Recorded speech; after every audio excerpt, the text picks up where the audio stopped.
Kalau ini lebih mudah dipahami. Mata tak melihat bulu mata. Jadi ini zaman Raja Chu Xuanwang dari negeri Chu. Dia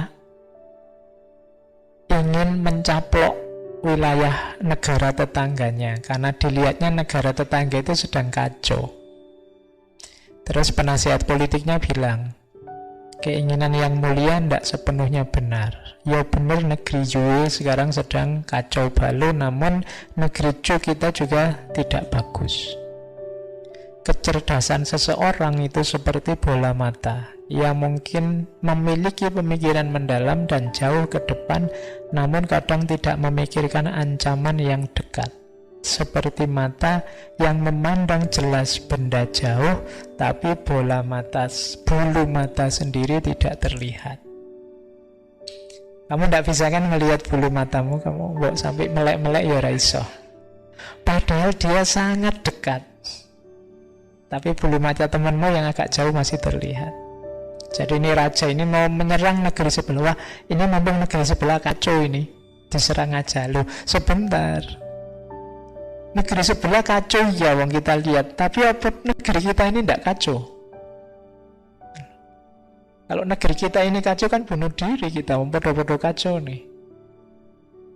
Kenapa kok tidak melihat diri kita juga lemah? Karena orang itu memang punya kecenderungan bulu matanya sendiri tidak terlihat. Mencari kesalahan orang lain itu enak, gampang. Tapi introspeksi muhasabah, menemukan kesalahan sendiri itu susah. Manusia punya kecenderungan mencari justifikasi terhadap salah yang dia lakukan. Kamu yang muda-muda begitu salah, yo maklum lah Pak, anak muda masih. Yang kecil, waktu kamu kecil dulu punya alasan gitu juga, masih kecil Pak, masih belum ngerti apa-apa. Nanti begitu tua, wah, wong tua kayak lupute. Orang tua memang kadang-kadang seling salah sudah tua. Lalu tidak salah terus kapan? Waktu muda alasan, sudah tua alasan, masih kecil alasan. Susah melihat bulu mata sendiri. Orang ngertinya selalu salahnya orang lain. Menunjuk dirinya sendiri susah, karena memang bulu mata tak terlihat. Yang terlihat itu butuh jarak yang agak jauh, bulu mata kan nempel di sini. Jadi kesalahan yang nempel dalam diri kita itu biasanya sangat samar, tidak terlihat. Rata-rata kita, saya tidak tahu, di antara teman-teman yang hadir malam ini, kelihatannya rata-rata mungkin 90% lebih merasa kebaikannya lebih banyak daripada kejelekannya. Mungkin hampir semua merasa aku ini orang baik loh, mungkin begitu. Padahal kalau ditimbang ya Bu, saya tidak jamin juga. Karena ya kok salahmu ya oke. Kemarin ada mahasiswa itu, Pak, saya itu jujur, sholat saya masih bolong-bolong. Oh iya.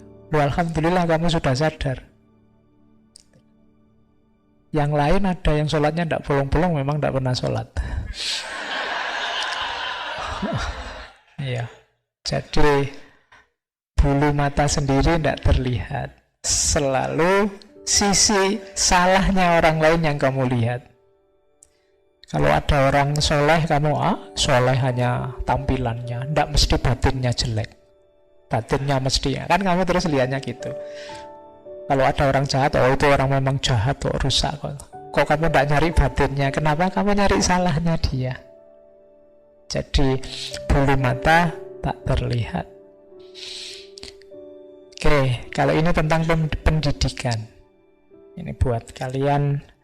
Ini ada filosof namanya Zhengzi, muridnya Confucius. Jadi satu ketika Zhengzi ini melihat anaknya nangis, minta ikut ibunya ke pasar. Terus sama ibunya dibujuk, "Udahlah, tidak usah ikut ya, nanti tak beliin kesukaanmu." Ya karena kasusnya di Tiongkok ya, kesukaannya babi panggang, ganti aja nanti jadi ayam panggang. Nah, pulang dari pasar, Zhengzi langsung sudah siap mau nyembelih babi lagi. Istrinya terus bilang, lo ngapain Pak kok tidak mau nyembelih babi? Tadi saya cuma bohong kok, biar dia tidak mau ikut ke pasar, kok malah nyembelih beneran, rugi kita dong. Katanya Sengsi, tidak bisa. Terhadap anak-anak kita tidak boleh bohong. Anak kecil itu tidak ngerti apa-apa, yang mereka tahu hanya melihat dan meniru. Jika kita bohong pada mereka, berarti kita mengajarkan bohong pada mereka. Mereka akan meniru kebohongan yang sama. Sekalipun saat ibu sekalipun sesaat ibu berhasil membujuk anak, tapi setelah tahu dibohongi nanti, mereka tidak akan percaya lagi pada kata-kata ibu dan akan lebih sulit untuk dididik. Jadi kelemahannya dua bohong pada anak itu. Yang pertama, kemungkinan besar akan ditiru. Atau seandainya tidak ditiru, mungkin dia pinter, dia tahu bahwa ibunya bohong. Setelah ini akan sulit mendidik dia. Kenapa? Karena dia tahu ibunya tukang bohong. Jadi hati-hati, jangan mentang-mentang anak kecil, alah, cah cilik tidak ngerti apa-apa, dihapusi wae, dibohongi saja, ndak. Secara mental bahayanya double. Kalau dia mungkin IQ-nya tidak terlalu tinggi, bisanya cuma manut saja, dia akan manut untuk bohong. Karena ibunya bohong, mungkin menurut dia berarti bohong itu boleh. Tapi begitu dia pintar ngerti kalau ibunya bohong, setelah ini dia akan susah diberitahu. Karena dia ngerti ibunya pembohong. Ya sebenarnya pada semua orang juga begitu. Tidak cuma sama anak kecil.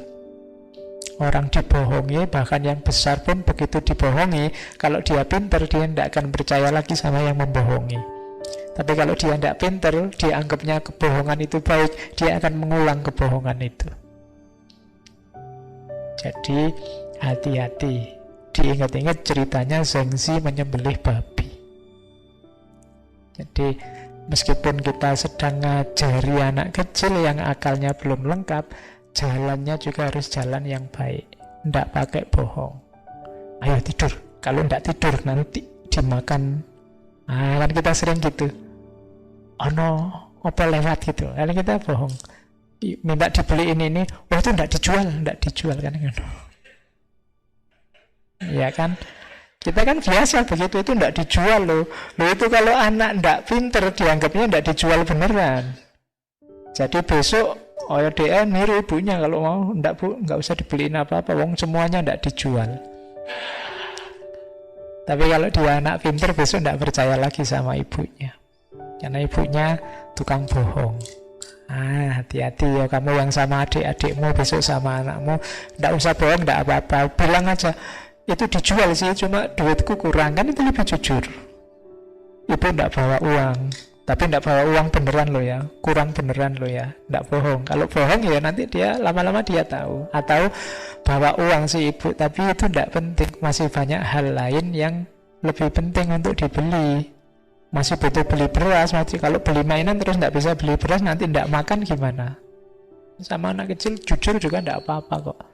Nanti nangis, ya ben nangis. Memang anak kecil nangis. Lebih lucu kalau yang besar yang nangis. Oke. Itu ya untuk pendidikan anak-anak. Jadi hati-hati. Karena anak kecil itu masih sensitif.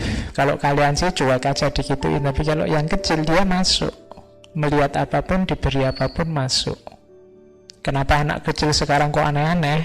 Postingannya kadang kayak postingannya orang dewasa, lalu karena itu yang dia serap dari lingkungannya, yang dia tiru dari sekelilingnya. Jangan salahkan mereka. Kita yang mewarnai dia sehingga jadi begitu.